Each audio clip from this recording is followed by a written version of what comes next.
Hate crimes at record levels. The Biden administration is fighting Islamophobia as anti-Semitism rises.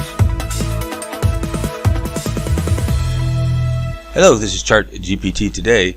Well, with the ongoing conflict there in the Middle East, there's a lot of a rise in hate people as people choose side of who they support. And of course, it's been pretty well transmitted in the narrative of the mainstream media that the problem is the MAGA supporters, Trump supporters, who are the racist, bigots, anti-Semitic people. You know, these are the people that are the problem in America. The Biden administration also says that it's white, probably Christian, white supremacists pose the biggest threat to domestic terrorism. Of course, Biden here is a lot of articles on this, but there's just one. Biden attacks Trump and the MAGA Republicans as a threat to American democracy. So these folks are the ones that are going to tear apart the democracy. Of course, it's a republic, but that's a side point there. But let's take a look at those total hate crimes there. We can see that it's the highest it's been in decades. So we can say that's a record, at least in recent times. So let's take a look at the difference between Islamophobia and anti-Semitism. Anti-Semitic incidents are on the rise here. Of course, they're already high so far in 2023. So I imagine they're going to be off the charts here as we move through this situation after October 7th. So juxtapose that against the anti-Muslim hate crime. You can see that the anti-Semitic hate crime is higher than the Muslim hate crime.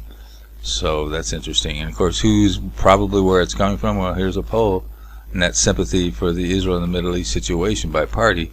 Republicans are fairly supportive of Israel, and it is basically the Democrats or left that are the anti-Israel and pro-Palestinian. Again, not trying to make a judgment call here, but just saying where the hate would probably be coming from. It's probably coming from the Democrats and the left. Of course, this is not unusual. We have the Biden administration trying to jail their opponents.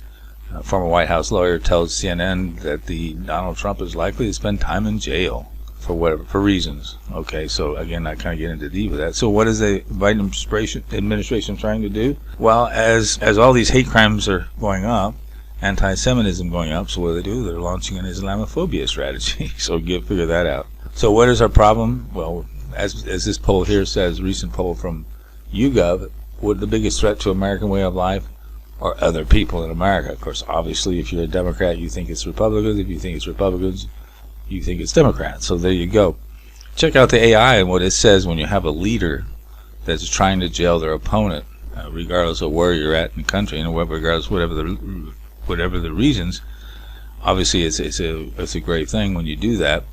So this is the country we have in 2023, where we have the present leader trying to jail the chief opponent who is leading in most of the polls. Anyway, take our online poll and you tell us whether you think this is going to be a big problem going forward with all these hate crimes and everybody at each other's throat. You can see that in the post description in the description box, and don't forget to subscribe.